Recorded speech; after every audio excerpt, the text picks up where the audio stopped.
picking up.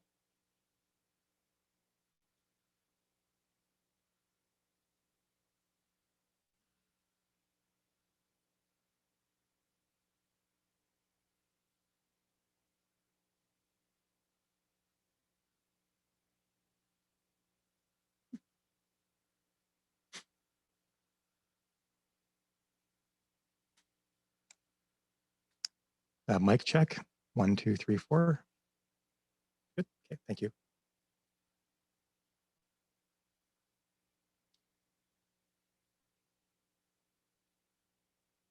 Okay, very good, thank you. Good evening, and I'll leave it on if that's all right. Thank you. Good evening, my name is Bob Rogers. It's my pleasure to be your moderator this evening for the All Candidates Forum and Debate for the town of Crossfield. I'd like to say a word of thank you to all of our candidates for putting their names forward to represent the town of Crossfield, because it is a real act of service to hold or even run for elected office. Frequently, those people who take on these roles do so in it becomes a thankless job. There is enormous amount of criticism and there's enormous amount of responsibility, the two, of course, often going together. And so thank you for taking on this role and having the service and the generosity of spirit to do so. If people like yourselves didn't step up, our civil society wouldn't function at all, and we wouldn't be able to have a functioning democracy. So I greatly appreciate your service and your work tonight. I would like to also take a moment to recognize Councillor Devin Helfrich. When I worked and taught at W.G. Murdoch School about 20 years ago, I had the pleasure of having Councillor Helfrich in my grade 7 social studies classroom. Part of our class was on civics, civil society, democracy, and the functioning of government. It was with great pride that I saw my former student take a position on this council and put into practice the things we had talked about and learned about in the classroom. I honor and value the work that he did and mourn his passing, as I know do all of us. So thank you to Councillor Helfrich. With that, I'd like to introduce our forum this evening. We'd like to thank all attendees for coming tonight and putting your names forward. The three candidates are Joanne Cornelson, Jean Gauthier, and Michael Knight. Due to the recent Alberta Health Services restrictions, the candidates forum will be closed to the public, as we are, and we are live streaming through the town's YouTube page. So welcome to our virtual audience. We have allotted 2 hours to the forum, including introductions, questions, question and answer period, and a closing statement. Depending on the number of questions, the forum may end before 2 hours have passed. We ask anyone who would like to submit questions to do so by emailing, and you may do so live as we are going on, to town@crossfieldalberta.com or by posting it on the town's YouTube page. We have staff standing by to copy your questions and they can pass them on to me. We do need them to be received by 8 p.m. however. Our agenda, we're going to start with introductions. Each candidate will get 3 minutes to introduce themselves. We'll then have a question and answer period followed by closing statements. And thank you for attending the by-election candidates forum. We look forward to seeing you on voting day. All right. Are there any questions from our candidates? No. Very good. Then with that, I would like to extend a warm welcome to candidate Cornelson and invite you to take your 3 minutes to introduce yourselves. Good evening, residents and businesses. My name is Joanne Cornelson. I've lived in Crossfield for 13 years and I've been a business owner for 11. Basically, what I'd like to do is hopefully get more democracy back into council, get council running smoothly, get the town office running smoothly, and get Crossfield back to where it used to be, where you could go to the post office and take you 45 minutes to check mail because you'd run into somebody. I'm looking forward to working with council and hopefully making some changes for the better within Crossfield. Thank you. Thank you, candidate Cornelson. And candidate Gauthier. Good evening. As our mediator has said, I am Jean Gauthier, and I am running for council in the town of Crossfield. I have lived in Crossfield with my wife and children for 6 years. I was born in Quebec, but my family moved to Alberta when I was young, and I lived in small towns similar to Crossfield for basically my whole life. I grew up in Donnelly, Alberta, a French community, and moved to southern Alberta when I was 16. I worked for the town of Bazzano for 10 years, both in public work and a volunteer firefighter. I helped build or upgrade facilities like the swimming pool and water treatment center. I also volunteered for vignette and soccer. I believe council needs to be accountable to our citizens. The needs and wants of our citizens and business need to be put first in decisions that council makes. I believe our council needs to act with transparency and authenticity. If elected to council, I would be there to support their business and their nonprofits, and would make myself available to communicate with citizens of Crossfield so that issues can be acted in a timely fashion. I want to see Crossfield achieve balanced growth, bring in more amenities as we grow to encourage our citizens to shop local. I believe growth to be utmost important if we want to see the survival of the business in our town. The town has made several improvements in the time I have lived here, and I feel we have come a long ways, but there is more to do.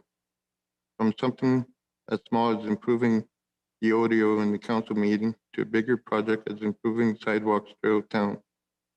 I have many ideas where improvement could have made.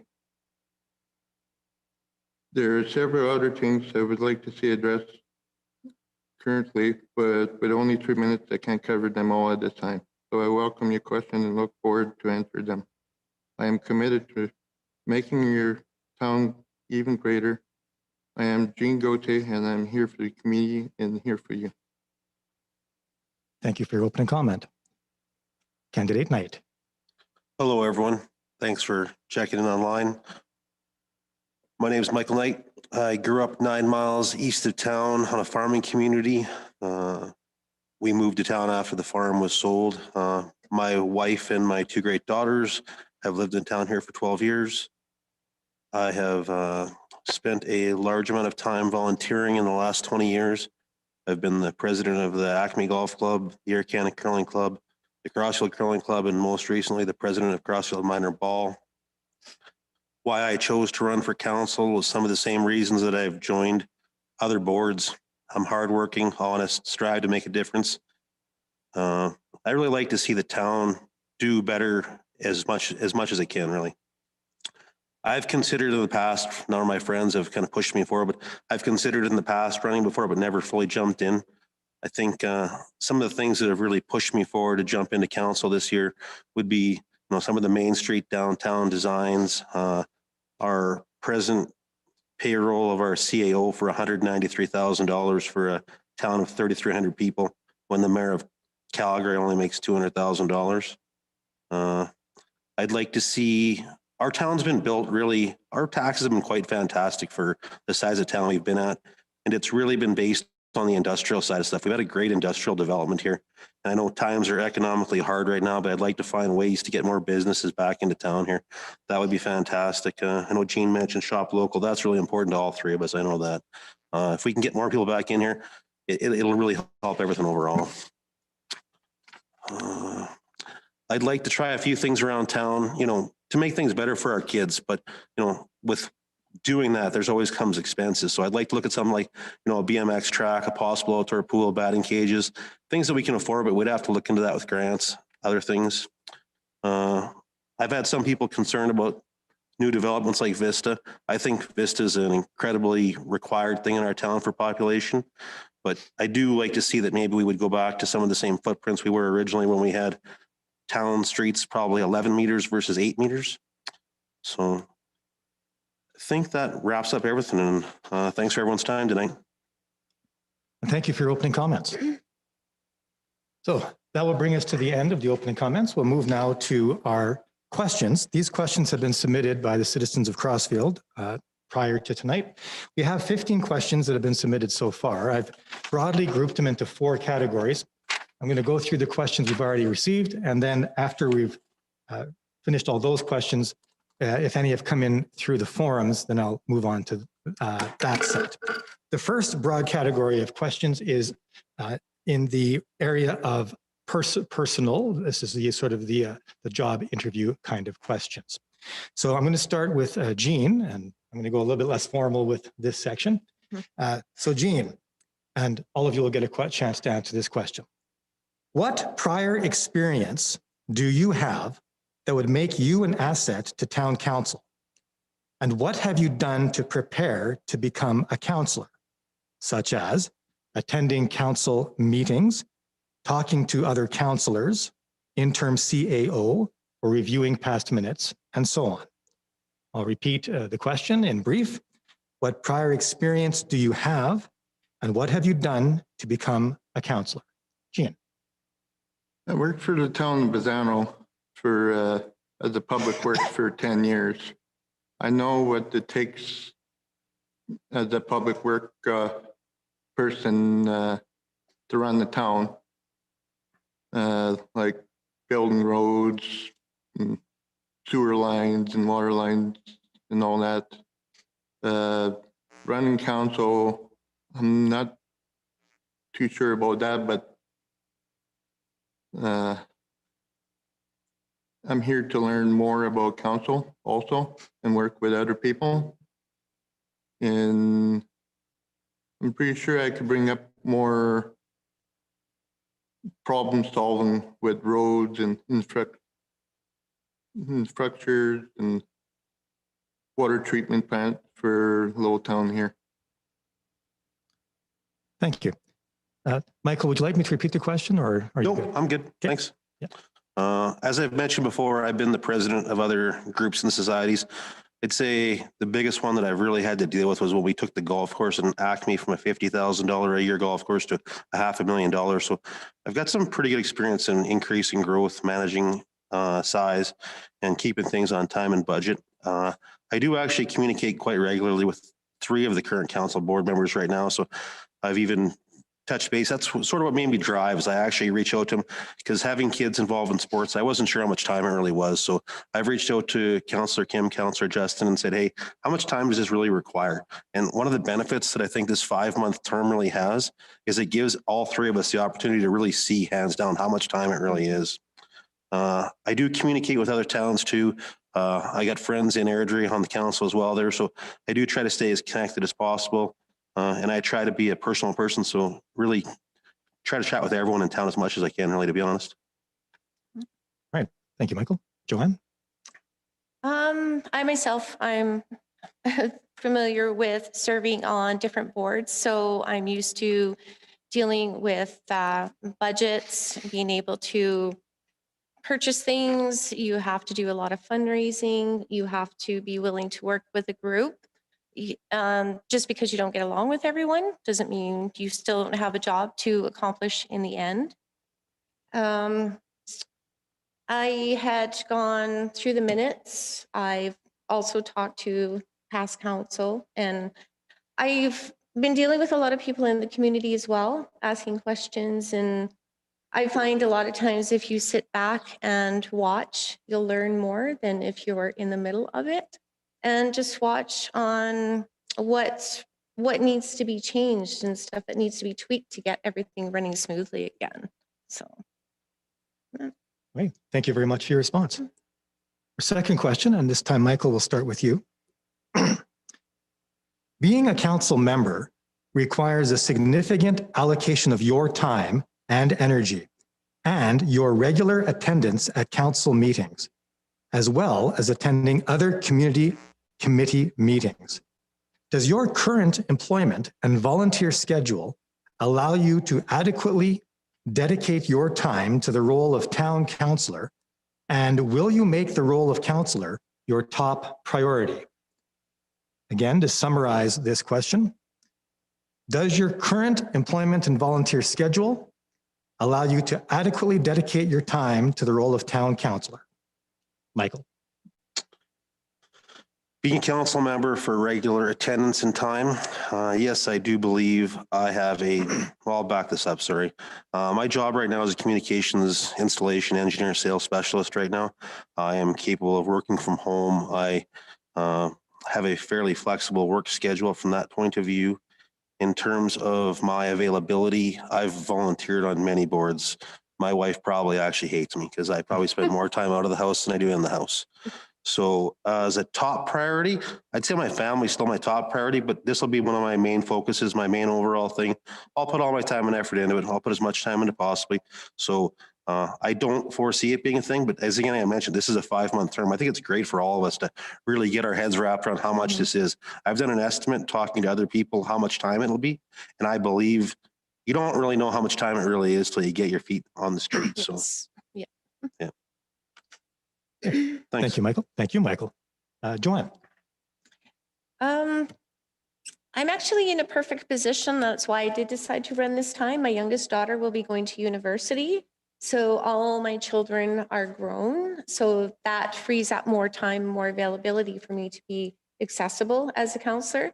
And being the fact that I own my own business, I can schedule when I need to be available. I just have to work with my clientele.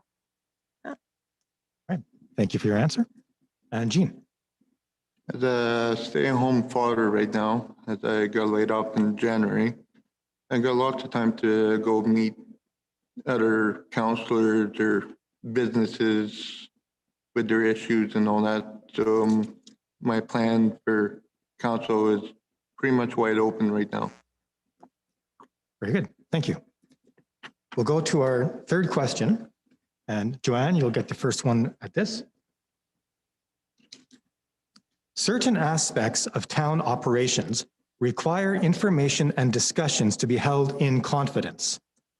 Given that all three of you are very active members of the Crossfield Community Forum Facebook page, what assurance will you give residents that confidential town information will not be shared via private or public forums?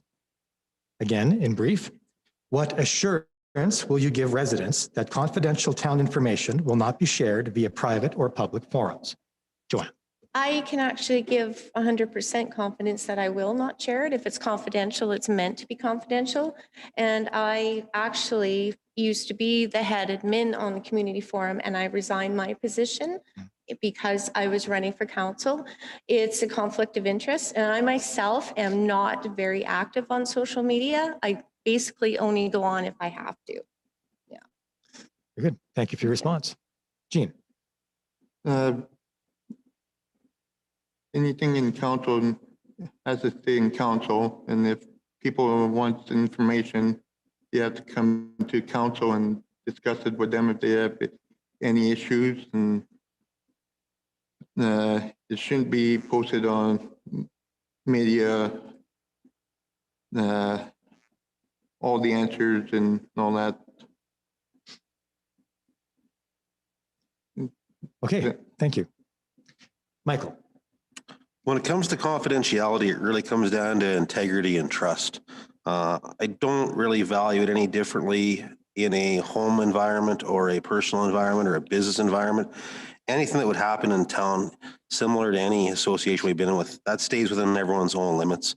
I don't know if anybody or even the three of us would have to be removed from speaking on social media. I would believe if you speak on social media, your ability to be judged and mannered and actually reacted to is much higher than talking behind the scenes. So I think everyone that I know personally, or I don't believe any of us would be publicly putting any information out there. That goes against everything that I believe all of us believe in doing in terms of being trustworthy, hardworking, and ethical. So I don't foresee that being a concern. Thank you for your response. Our fourth question in this category will first be answered by Jean. Jean, what experience do you have with various volunteer boards and committees that operate in Crossfield? Again, what experience do you have with various volunteer boards and committees that operate in Crossfield? Jean. Been volunteer for on boards from presidents down to secretary for Ringette and soccer. and soccer in town here also. I'd like to give the youth some more experience what's coming their way and just get more involved out there. And if there's any issues, just talk with council and deal with the issues and hopefully solve the problem that they need solved. Very good. Yeah. Thank you, Gene. Michael? My experience is, as mentioned earlier, I've spent 8 years as part of the curling club. I was the president, ice maker, just about everything person for a few years there. I was on the play school board for a year with my daughter. I've been volunteering at the golf course with my time. I'm also the president of minor ball, a member of the Elks, which helps the demolition and the rodeo derby, which thankfully both these two people are also involved in as well. So I've spent a large volume of my time in community involvement here. And I don't foresee even being on council, that really removing back some of that. I'll still try to be as much volunteer oriented as possible. Very good. Thank you. Joanne? I've done volunteer work in the community for different groups. I've helped with the leadership program at the high school. I've done fundraising for the fire department. And I currently serve as president on the Crossfield Rodeo Society as president for my second year. Thank you. And Jean? You already answered this question. Mhm. Pardon me. All right. All right. We'll move on to the next question then. Okay. All right. So Michael, you'll get the first chance to answer this question. And this will be the last question in this category. So for the past year, council members and town administration staff have often had issues working together in the best interest of the town of Crossfield and its residents. Please share an example from your previous work or volunteer experience where you assisted different teams in successfully working together. What was the key component to this successful teamwork? In brief, again, please share an example from your previous work or volunteer experience where you assisted different teams in successfully working together. Michael. I would say this would apply to everything that I've actually ever volunteered towards. The best way that a team can actually function is as a team. If there's an I in team, the team typically fails. What we find is if one person is having their own directions of how they want to go, that boat sort of becomes lost in the sea. So I think teamwork is the best. And I'll give you an example here. We're working on the minor ball system in terms right now of trying to have a development season. So there's 5 people, 6 of us on the board this year, and we're mostly new except for one returning person, thankfully. What we're doing is we're really working cohesively as a group. Everyone has the availability of taking on single tasks, but yet the flexibility and the ability of knowing that task will get done. We're not having to follow up on people. It's been quite a good grouping overall, coming from in a situation where not many of us knew what was happening in minor ball, but it's actually surviving quite well. I actually forecast us to have more kids than last year, and then hopefully it'll be a successful season, even if it is only a learn to play or an development season. Very good. Thank you, Michael. Joanne? I'm going to use the Rodeo Society as an example. When I first came onto the board, I found there was a lot of overlapping where everyone was all trying to do the same job, which caused confusion. So the best way to organize that was to have a committee head. And then as you delegate the committee heads, you figure out who works best on those committees. So you have one person looking after that committee, and then everyone comes together as a group to make the final decision on how everything's going to run. It actually works a lot smoother that way if everyone's delegated to a specific job. Yeah, then there's no overlapping. Mm-hmm. Very good. Thank you for your response. Jean? Like volunteering for soccer. The only way you could get any sport to volunteer is everybody pitches in. If we don't have any volunteers, then there won't be any soccer.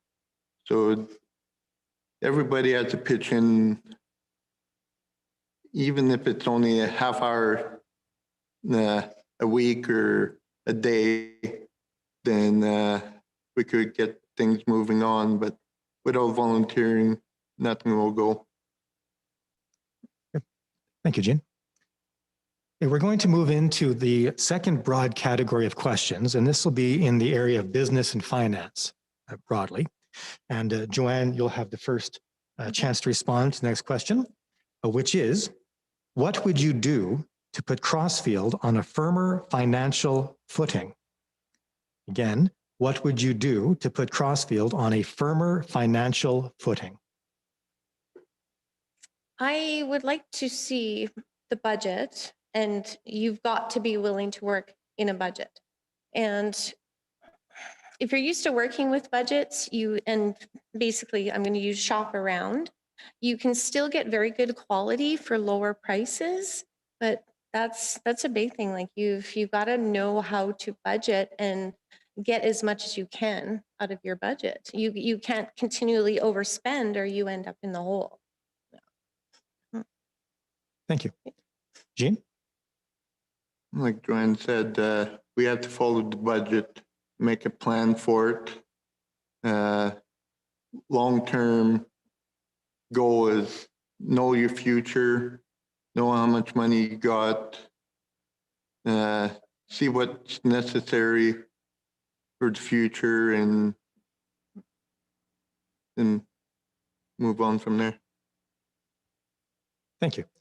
Michael? Personally, I would look to start where I mentioned before, CAO salaries. I'd like to review some of the expenses in terms of that. Mhm. I know we're going to be up against a water and sewer large project coming up here really fast. I'd like to, if we could find a way where we can kind of budget projects every few years that are going to be big ticket items. You know, downtown is going to be a large number. The water system, the sewer system, those are all going to be big ticket items. Don't know how financially we can complete all of this without really almost bankrupting the town, but we'll have to find a way to do it. In terms of staying on budget, that's a pretty much a normal situation right there. But if we could try to alternate some of these large projects every couple of years where we're not doing them all at one time and racking up one big bill of debt, was how I look at it. Thank you. Our next question is category, and Gene, you'll have the first chance at this one. Having successful retail and industrial sectors in Crossfield helps create employment opportunities and helps to reduce the tax burden for residential property owners. Please provide 2 examples of ideas that you have to attract business to Crossfield. Again, in summary, please provide 2 examples of ideas that you have to attract business to Crossfield. Jane? Bring industrial business to Crossfield is amount of people that we have in town here. If we have the population to have that good of industrial business, like if we wanted a McDonald's or industrial like Plastifab, do we have the people to run it? Not everybody that wants to drive a half hour, an hour to come to Crossfield. We just have to make sure that we have enough population in buildings in town to run industrial. Thank you. Michael? I think it's one of the priorities that we really have to focus on is bringing in industrial parts, because as I mentioned before, it's definitely something that increases or helps with our tax situation in this entire town. We were kicking around the idea on the weekend, me and a few other friends, and discussing whether or not we could offer tax rebates for people new to town, but then we'd have to look at also offering some rebates back to people that are currently tied to town. But maybe we tie those rebates into longer term contracts with town where they can sign further things. I'd like to look at some incentives for some of the people that own land in town to possibly get that developed or possibly even sold in matters of actually having people purchase it. I don't know how viable it would be to have, local businesses consult with and who else we actually know that's out there that might be able to come in as well. Either way, we need to, that's going to be a priority for us somehow to start to fill back up that commercial area. But knowing the economical situation we're at right now, that might be a really hard situation to fix. Thank you. And Joanne. Okay. I find if we find a way to keep their taxes lower, that does draw businesses to the smaller towns. And another thing that I think that we could possibly work with, and maybe some of the commercial owners and any new builders, is affordability. I find that a big issue here for a lot of small businesses who do want to start. They can't afford the rental space. So if we could find a way to keep that down, that would also help to draw businesses to town. Thank you. Our next question will go to Michael for the first response. There has been a significant criticism of the downtown revitalization project. Did you participate in any of the Town of Crossfield sponsored public forums held prior to the start of this project? Please elaborate as to why you did or did not participate. Again, did you participate in any of the Town of Crossfield public forums held prior to the start of the downtown revitalization project? Michael. Thanks for the question. Yes, I did. I have actually publicly sat in on the first development program stage of the downtown proposal of what it was. I believe I might have sat on two of them, but one for sure that I know of. I understand why we had to do the downtown upgrade. We have facilities in here that are required urgently of attention, water, sewer, everything on the services side. So I understand that we fully had to do that. And I think everyone does too in the whole town. I think we're really nitpicking at some of the stuff like the street sizes and some of the stuff that might have been over like slightly. I think for the overall project, it's got an 85 or 90% success rate, just probably 10% in there. Maybe just got missed just a little bit. And I don't think, if you look at some of the original proposals, I don't see the curbing coming out quite as large as it did in the end. That seems to be, maybe that was a change down the road from the one that I did personally attend. When you come around the shell, turning directions is kind of actually complicated. So that curbing that went in might be something that'll be a hindrance down the road, and the size of the road. I do have a concern as well in terms of the extra street space that people have along as businesses now.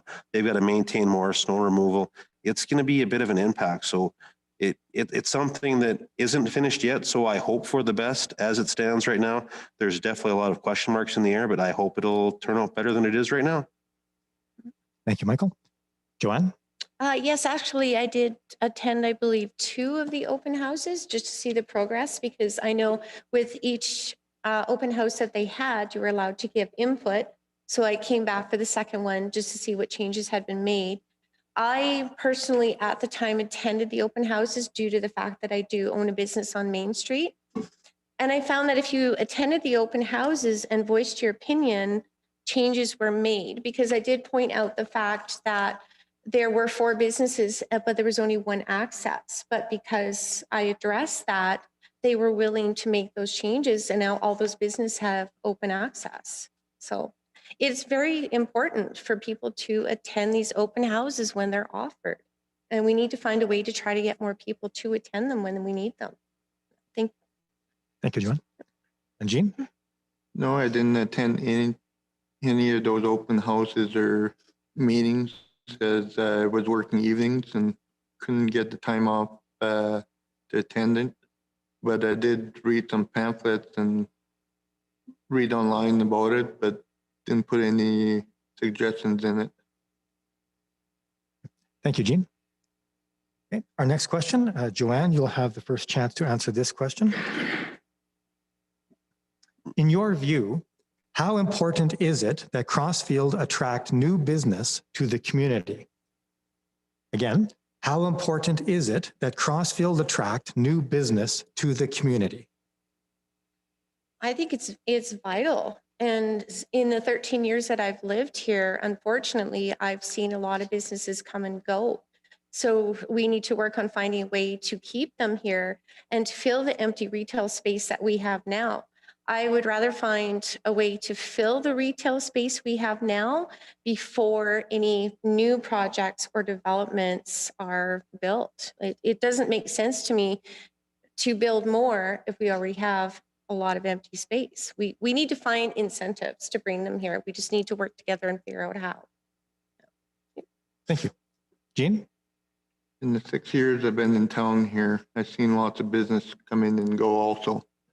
We should probably talk with some of the business people, see what they want improved or changed to bring more business in, or if business needs to change location or what needs to be upgraded in other areas of the town to bring more business, so it's not all in one area. We could probably spread it out throughout town.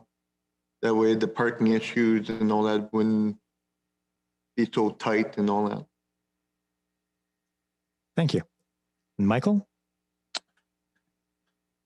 How important new business to the community? It's really integral, actually. The first three things that I thought of were taxes into our tax bases, jobs for the fellow people who live in our town, and even the fact that people that do work here that live out of town, they spend money. They hit the big way. They hit Enjoy Garden. They hit Gone Home. They hit the Harvest. They spend money in this town. So even if people don't live in this town, business workers that come here, come and support local here as well. So it's something that we really have to focus on. I've mentioned it before. It's one of the number one things to bring businesses into here. I don't know the magic formula to do it, but it would really help our town grow if we had a 10 or 50% increase in our business community, really. Thank you.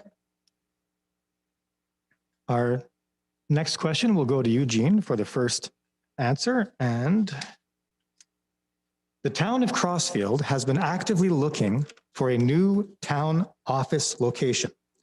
It has purchased the former CIBC building and has also been considering the option of becoming an anchor tenant in a possible new development on the east side of Railway Street. What is your preference for a town office location? And please explain your choice. Again, what is your preference for a town office location?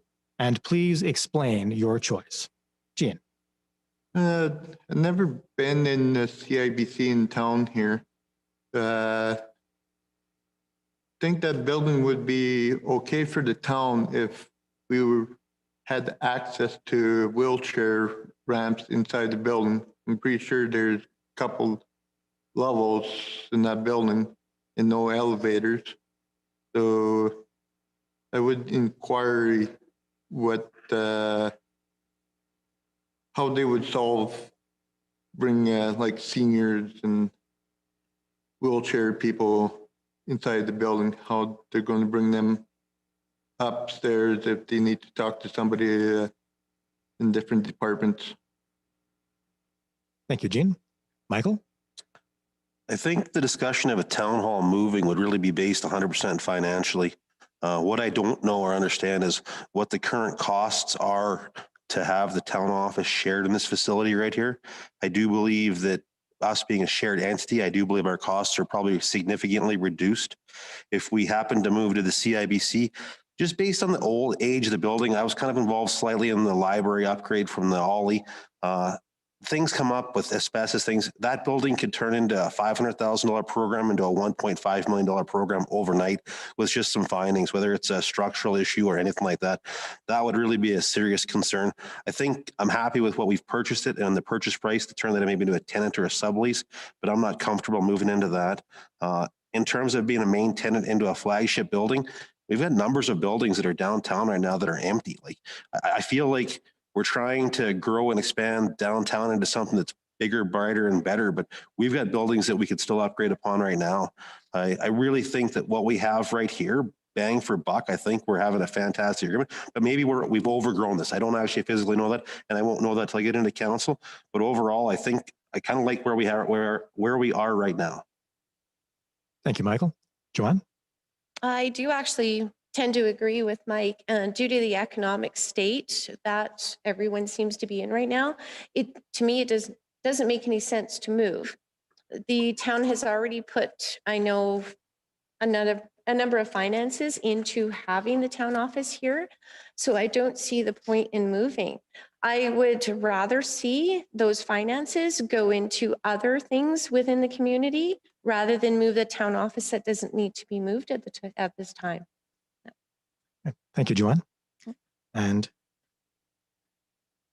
You started this question, didn't you? Jean? All right, thank you. Keeping track.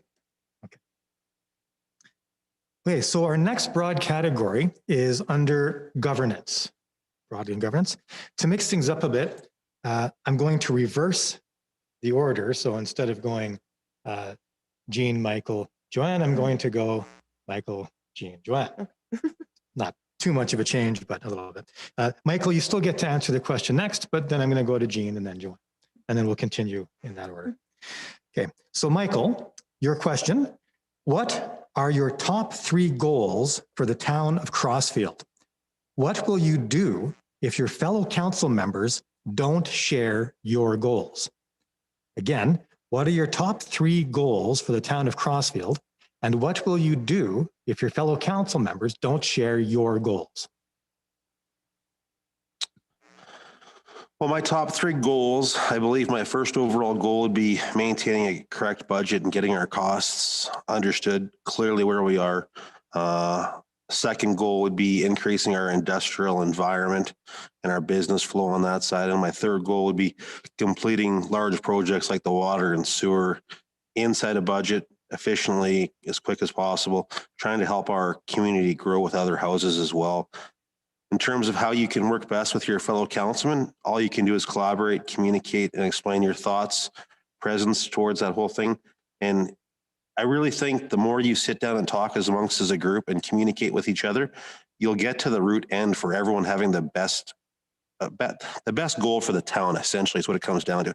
And I think if everyone's aligned for the best goals of the town, I don't think there's ever a problem aligning as councillors. I think it'll be a piece of cake, to be honest, which probably is wishful thinking. Thank you, Michael. Jean, to you for the next question. Top 3 goals would be trying to get the town council and CEO all working together under one roof, and get things done in the group. And like also the other goals are trying to get like an skate park and walking path and all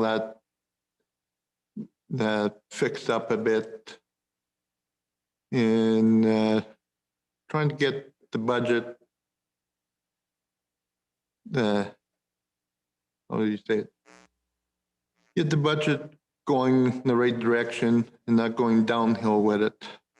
And we should be all working together as the council and everybody else, and the citizens and businesses all together. Thank you, Jean. Joanne? I guess my 3 top goals would be to get our finances under control and get us in a good, safe position. So if we do have an emergency, we're not going to be scrambling. Drawing businesses to Crossfield, I would like to see Main Street full. And we do have opportunities through the town that the owners of the buildings can apply for. So whereas the business owner pays 50% and then it can be matched at 50%. So that could help also with the storefronts as well. And we do need more democracy within council. That's why I'm looking forward to October for having more council members. You're not always going to have everyone agree with you. And if you do have a very strong point and a belief in something, you just have to make sure you do your due diligence to do your homework and prove your point as to why you want it that way. Yeah. Right. Thank you, Joanne.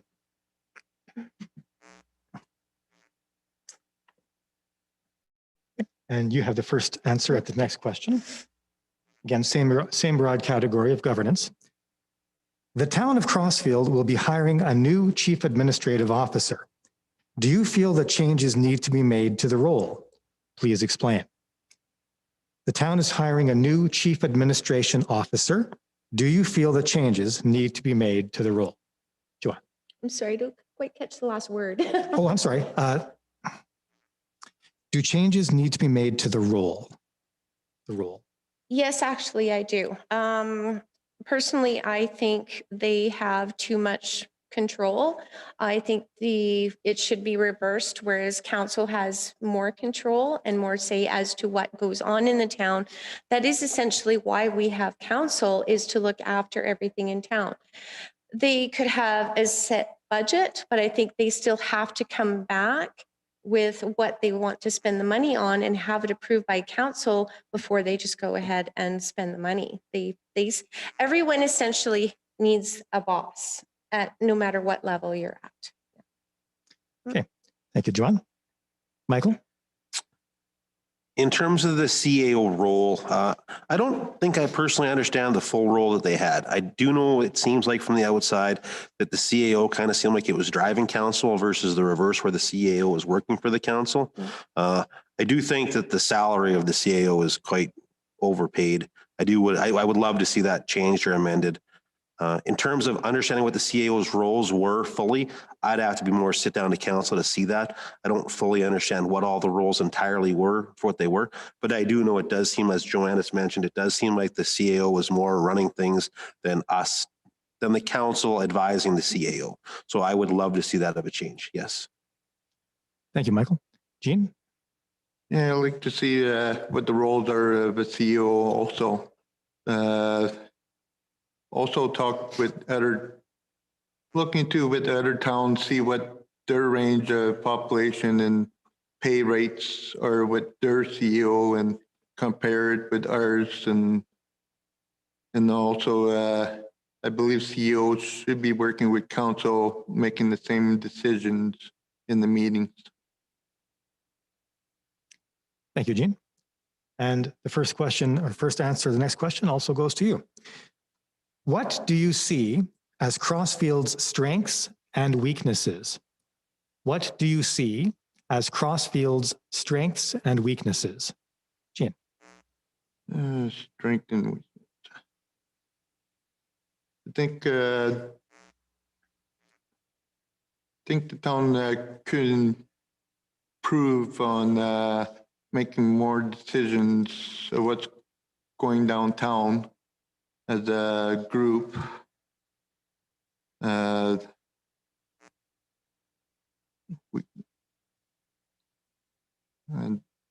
don't know what else. Okay, thank you, Jean. Joanne? I think a good strength that I find we do have in Crossfield is our neighborly quality. So if somebody does need help, there's always somebody that's there willing to help them, regardless of what they need. They need a boost, they need groceries picked up. There's always somebody that's willing to help. One of our weaknesses, I do believe, is a lot of the businesses are not getting supported locally. I think it's because we live so close to Airdrie, and that's why we lose a lot of businesses. And it's hard for them to make a living here because they don't work here, they commute to work, so they shop in Airdrie. We need to find a way to keep them shopping local because we can't fill our retail space with businesses if people aren't going to support them. Thank you. Thank you, Joanne. And Michael? I think our strengths as Crossfield really is the proximity to Calgary. So if you look at what the population is in Crossfield, it hasn't really taken off yet, but I think it will. Airdrie's up to 70,000 plus people. I know Carstairs is really growing quite well. Our proximity to Highway 2 and our proximity to the city is great for personal people and it's great for businesses. So I think our location is actually fantastic. And I think we're going to see our town grow significantly. People are starting to already move out of Airdrie just based on the fact of houses in our town are worth around $40,000 less than they are in Airdrie right now. So it's a pretty good opportunity. And if you look in town, there's not many houses that are available to come into. It's our housing market, as most are is quite incredible right now. I think the small town feel, as Joanne touched on, is exactly some of the greatest things. You see people out there popping out saying, hey, I need assistance. I need to get groceries. I need, does anybody have any baby Tylenol or something like that? I think people are still very open to actually being that thing. I do think that we have some great local businesses that do support things. It's sort of a shame that we lost House because I find myself building something on the weekend and I need screws or I need nails or I just need something. And it would be really great if we get a business back something in that lumber section that's right here in that building across that's vacant. It'd be really a gem for everyone around here. Because I know driving to Airdrie, if it costs you an extra $2 or $3 to buy something here and you don't travel, it's still way worth it. So, I think some of the weaknesses we have is our new development areas that we have, it does seem to be feeling like it's more of a bedroom community. People come in, they do more or less shop in Airdrie because they're used to staying in big businesses. So I think it'll maybe just trying to educate some people that really to shop at Carmen's isn't that much more than it is to shop at a Safeway or a Sobeys or a Co-op in Airdrie. So I think that's what I'd say. Thank you, Mike. And the next question is for you. I'm going to actually skip ahead to one of the questions that just came in from our virtual audience. You'll see why. It's actually addressed to you, Mike. It says question for Mike Knight. However, all three candidates will have an opportunity to answer the question. So the question is, what do you feel is a fair salary for a well-qualified town manager that hopefully can still keep Crossfield operating in the black? Again, what do you feel is a fair salary for a well-qualified town manager that hopefully can still keep Crossfield operating in the black? I'll touch back to where Gene made a comment on here is what, I've talked to some small towns about what their CEOs make. I've talked to some saying, there's a CEO and I believe it's in Leduc or Lacombe. He makes over $200,000, but what he brings into the town for grants, information, his salary is well paid for. So when I say we have a $193,000 salary person, what do I think is a thing? Everyone is valued at whatever rate they are. But I do believe in today's economics times, I think we're talking more like $130,000 to $150,000 is much more of a realistic goal like that. But if someone has the qualifications and the abilities to create more revenue for the town in different ways, I'm not going to cap it at that. But I do think we're probably over by what $40,000 to $50,000 of what we pay currently right now. Thank you, Mike. Gene? I would check with other towns, see how they're doing, like I said before, see what they pay for their CEOs and on the population. But I would also see what their qualification and experience and what they bring to the town before put a price on it. Thank you, Gene. And Joanne? I'm probably in about the same ballpark at Mike, but I would also base it on how many people live here. So I don't feel that a CEO should be making the same amount in a town of 3,300 people as if they've got 60 to 70,000 people. It's not as much to look after, so that should also come into play on what their salary is going to be. Thank you, Joanne. And you have the first answer to the next question, which is,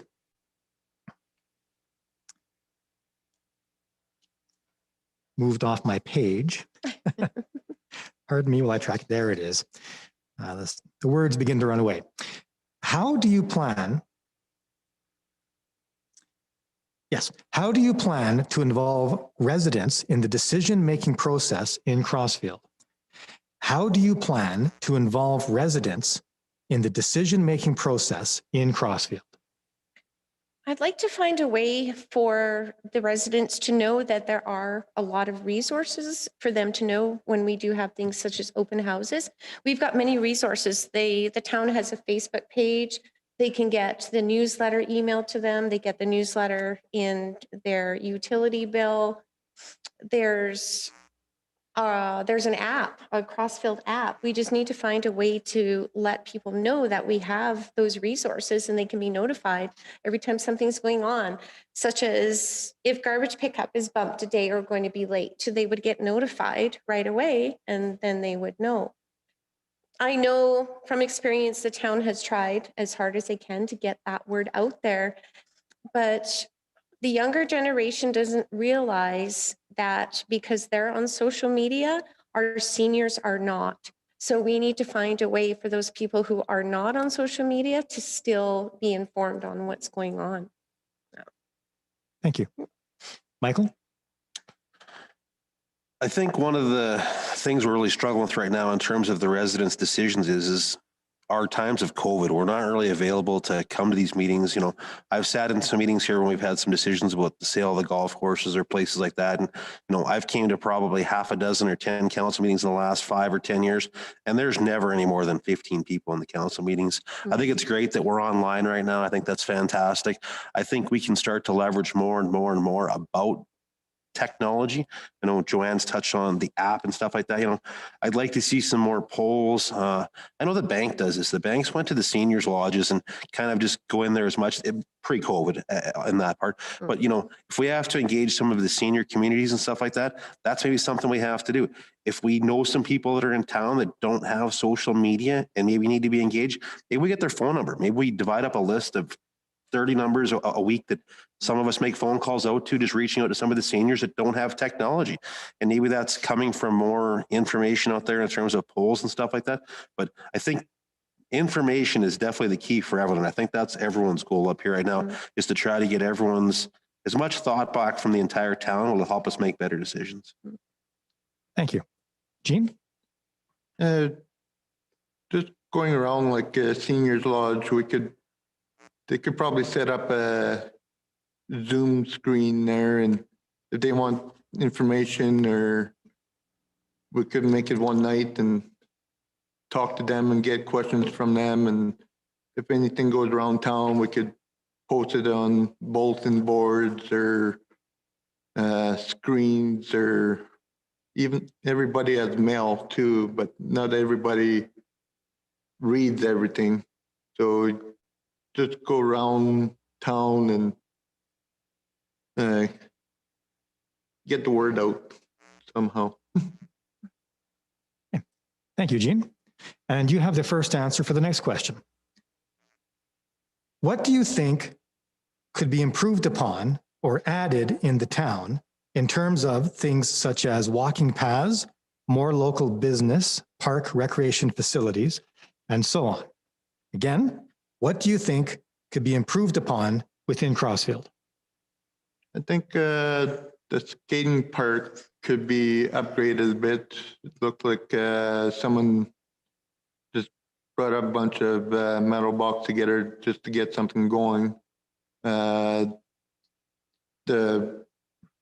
running path there could probably be changed different locations from the water plant and treatment plant there. There was lots of people complaining about the smell when they go out for a night walk. Maybe we could put the path in a different location going north instead of south toward Airdrie. The running track, the one part park, it's sand now. Maybe we could put some rubberized material down. Maybe it'd be easier than running in sand. Thank you, Jean. Joanne? So thinking. With the project on Main Street, I would like to see more of the storefronts changed to match all the work that is being done on Main Street. I find there's too much of a mixed match as you drive. We don't seem to have any specific theme. I would like to see it go in that direction, because that in itself will draw more business to town. Eventually, when some of our infrastructure and stuff is done, people, they like the walking paths. So we would need more walking paths, and definitely the bike paths. I find a lot more people are getting more actives, and they like to get out with their kids. They like to ride their bikes. We eventually, as the town grows, will need more recreation areas for the families. But right now, we need to take care of our infrastructure, and I don't feel that our infrastructure is ready to grow as quickly as some people want it to grow. We need to take care of that first. Yeah. Thank you, Joanne. And Michael? I'll touch on the more local businesses to start with. The first one I talked about before is something like House Brothers right there. We do need a lumber / home hardware type feeling building in this town for sure. I love Joanne's idea about the downtown, what would you call it? Like kind of a facelift, right? But I think we'll have to do tax incentives or something on that whole thing to make people actually push towards that whole thing. But I think that's more than a great idea. That would definitely help with downtown stuff.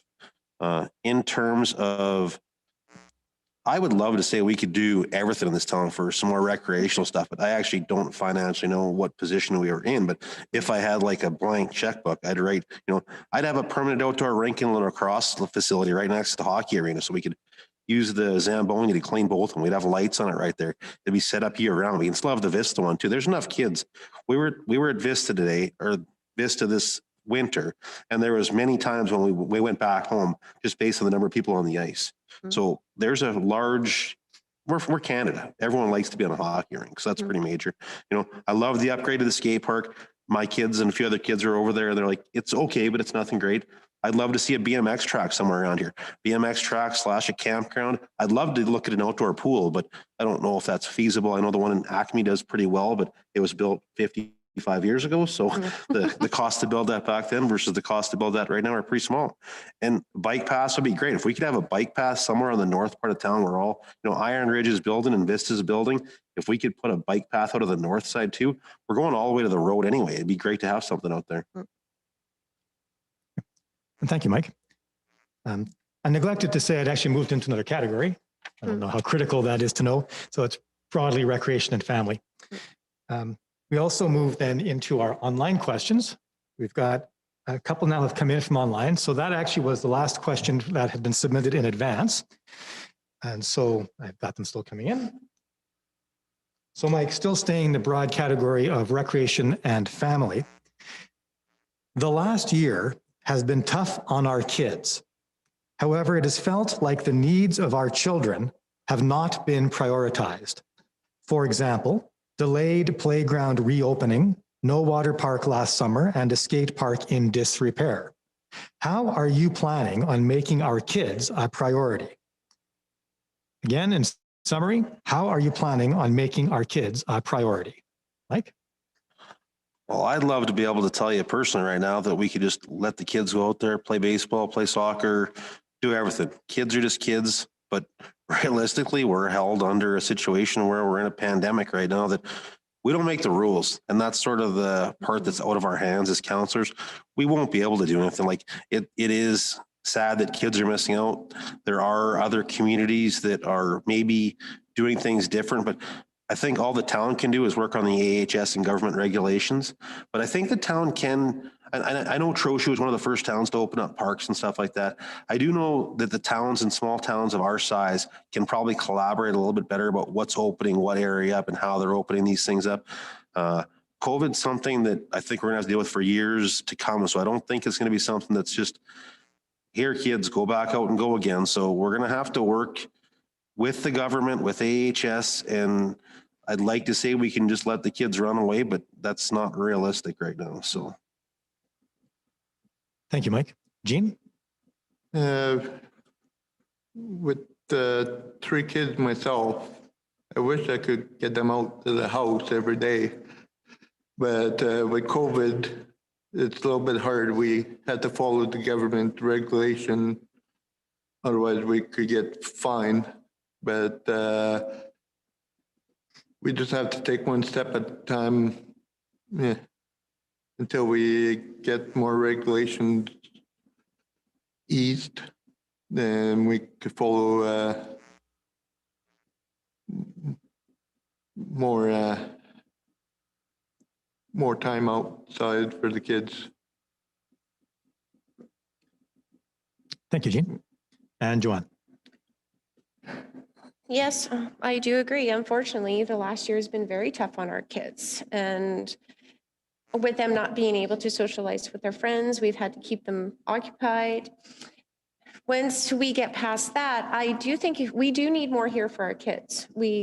I know there's been touch base on the skate park and everything. A suggestion I would have to that is if possible, not to have it solely fall on the town financially. So if they wanted to establish a group and do fundraising and volunteer to help build it or set it up, it would be more feasible for the town to be able to provide those things if they had help. I personally, I don't think it's fair to fall on all the taxpayers if only a small percentage are going to use the facility. So if you're more interested in that facility and help us to provide that facility, I think it would work better working together on it. Thank you, Joanne. Yep. The next question again comes from our virtual audience, still in the same broad category of family. I have noticed that there has been no discussion about improving seniors' issues. Example, housing. Is Rocky View Lodge the only alternative? Do you see any plans for changing this? Again, I've noticed there's been no discussion about improving seniors' issues. Do you see any plans for changing this? And Joanne, you have the first answer on this. Actually, I'm glad because that is one thing that on my platform I would like to work on. I did actually talk to a landowner within the last couple of weeks who has some property, and he actually called me to get some suggestions, and that was my top suggestion. We don't have anything here for our seniors to transition from. So if they want to come in from the farm, if they want to downsize, we need to have like even a small little community so they can downsize and still remain in the community that they've been in for, 50, 60 years. And they're still home. They don't have to go to Calgary or Olds or somewhere. They can still live their lives knowing it as home. So I definitely would love to see a senior transition here. Thank you, Joanne. Michael? I'd be curious to know what the percentage of occupancy is in the Rocky View. Like my grandma was in the Rocky View before that new building went up. I don't actually know. And that's probably a fault that my community orientation is more focused on some of the younger people. So I don't actually know that answer, but I'd be more than happy to understand what those concerns really are. I think it would be fantastic if we could have, a 16 or 20 bedroom complex that would come into town that could adhere to some of these places that would actually do. I do believe we have more than enough land around us to accommodate that. What that would require to get someone to take a project on like that, I don't know. And I don't know how much that falls under I think we can request people to come to town and do that for us.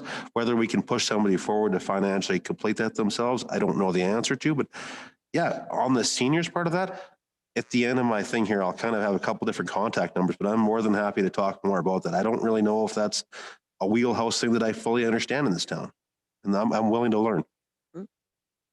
Thank you, Michael. Jean? Like Mike said there, I'd like to know how much space we got left in ours in town here. If we're running short of space, I wouldn't mind talking to some seniors, see if what they want improved or what kind of housing they want in this town. Because I'm pretty sure we could find some room or grants and all that to build new senior lodge in town here. Thank you, Jean. You also have the first answer to the next question. And I will note that the next question is the last one that we have. So there is still time for our virtual audience to send in another question. If we don't have any, when we get to the end of this one, we'll move into our final comments. So, actually we are past 8 o'clock, aren't we? So, okay. So in fact, we have gone past the time where we're taking the questions. So this will be the last question. I got that right? Yes. Okay. This is the last question then. And Jean, it does go to you to answer first. What percentage of time do you think municipal enforcement should spend on reducing property theft in Crossfield versus time allocated to enforcing traffic violations? Again, what percentage of time do you think municipal enforcement should spend on reducing property theft in Crossfield versus time allocated to enforcing traffic violations? Jean.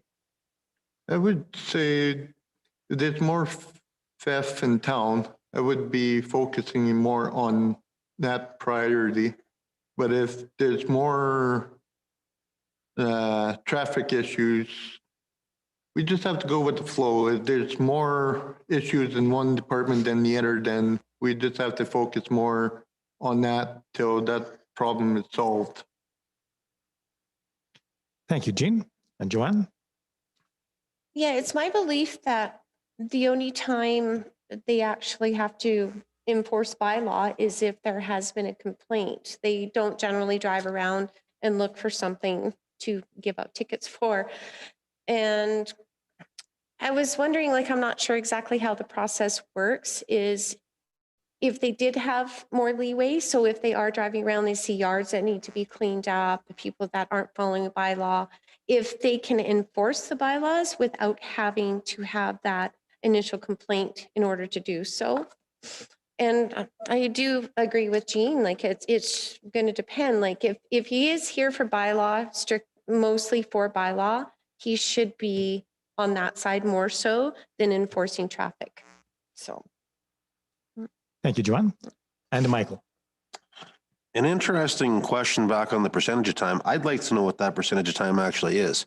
I don't know currently what the percentage of time is that Trevor possibly puts right now, or our RCMP put into either one of these options right now. You know, I see numerous people complain about speeding in town, and I think speeding is an important thing. I'm thankful that we are. It's kind of funny that how you get older and you have kids, you actually think 30 kilometers an hour is a required speed. I've been in front of the elementary. I've seen kids that are 16, 17 going 60, 70 down that road. I think it's really important that people do control the speeds in town. It just takes one accident for one kid in our entire town. I do understand that we have a requirement and there are thefts happening. You know, we were really pushing hard there a couple of years ago, a few people, to get a citizens on patrol in town. You know, some of the biggest things about towns of how we do this stuff, look after thy neighbor. Like I really think, go out and meet your neighbor on the left, meet your neighbor on the right, meet the neighbor across the street, and everyone's up at different times. Everyone's up at midnight, 11, 1 or 2. If you see something, have a text group on it. Hey, your garage door's open, something. I'm sure Russ has only told me that like 100 times, but just things like that where we start looking after them. Maybe we add some cameras in town. Like realistically, in a town our size, you're never going to have the cops on every street corner to be able to patrol everything. I'd love to do it, but let's start by keeping our vehicles locked. Let's look after our neighbors. Let's put out some extra cameras. Let's look out for each other. Like I would love to say, we would have to have a budget that would be so infinitely high to have the police here all the time for thefts. I don't know how we'd afford it. I'd love to say that, but you know, and municipal enforcement stuff does seem to be tedious, of seatbelts and stuff, but speeding tickets and violations, there's stuff that's out there. I don't know how much, I'd like to know what his time spent on that is. And I bet it's not as high as people think. Yeah. Thank you, Michael. All right, that brings us to the end of our question and answer period. I'll note we have answered the 3 of you. Let's see if that's 20 questions total, but because there's all 3 of you, so that's 60 questions. That's a lot of information that you shared. So I thank you for giving your robust and complete answers, and we're most appreciated. We'll move into the last section of the forum, which is your concluding statements. And Michael, you went last when we began, so you get to go first at this point. So Michael, you have 2 minutes for your concluding statement. Okay. Again, I'd just like to thank everyone for attending tonight. Overall, I think I would be a great counselor for this town. I think I really drive towards making things better. So I think I'd be a great fit. So I've told people before to reach out. I've only had 5 emails and 7 phone calls, but if you're looking for any questions, just send me an email. It's Michael. So it's vote Michael Knight. So VOTE Michael MICHAEL Knight KNIGHT 2021 at gmail.com, or you can call me at 587-349-7656.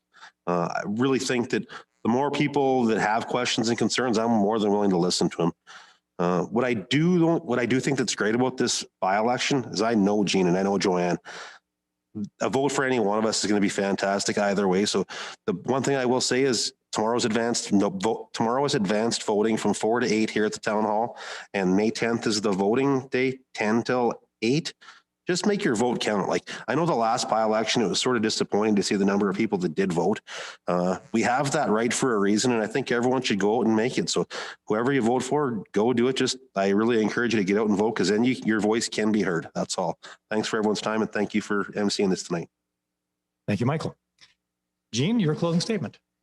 I would like to start by saying thank you to everyone for watching and submitting the great questions tonight. Thank you so much to returning officers for facilitating this event. thanks to my fellow candidates, I think that the town would be lucky to have any of us elected. I believe our town is an amazing place to call home, and I hope that I will be elected so that I can get the chance to work with the existing and new council members to make our town even better. If anyone wants to have one-on-one conversation, please feel free to reach out to me by phone, email, or my Facebook page, Jean Gauthier for Counselor. Thank you. Thank you, Jean. And Joanne. I myself would also like to thank everyone for tuning in tonight for the forum. I do want to thank these two gentlemen for also putting themselves out there because, like you said in the very beginning, you're going to get criticized no matter what we do. So we just have to put on a brave front. If I am elected, I do look forward to trying to help get Crossfield back to where everybody wants it to be financially, neighborly, businesses, everything in general. I have met a lot of great people because I am doing an open house at my business every day. I prefer to speak with people one-on-one because I find body language means a lot, and speaking face-to-face, following AHS rules, of course. And I've actually learned a lot about Crossfield, a lot of history from a lot of seniors and stuff that I didn't even know, like pertaining to infrastructure, how Crossfield has been built. So thank you. And I would like to let everyone know that the three of us are actually doing a meet and greet this Saturday at 901 Railway Street from 11 a.m. till 1 o'clock p.m. And we hope that people do come out, ask us questions. We'd like to meet anybody and everybody. Thank you. And thank you, Joanne. And thank all three of you for your concluding statements. So that brings us to an end of our community forum. I'd like to thank, of course, everybody virtually who has participated. I'm afraid we can't see you, but I think we can feel you virtually. I mentioned the importance of people putting their names forward to run for office. Of course, the other part of that is people coming out to vote. So I'll thank all of you in advance for doing that. And as Mike said, tomorrow, advance poll from 4 to 8, and that is here, that is here. And then May 10th from 10 to 8, 10 in the morning till 8 at night, also here, community center. So that's May 10th, it's community center. Now, Joanne mentioned that there is going to be an all candidates meet and greet on Saturday. And you gave the address, I didn't jot it down. But again, a wonderful opportunity to meet the three individuals who are running to be your counselors. That is the end of our forum. Thank you for coming out. Stay safe and please vote. Have a good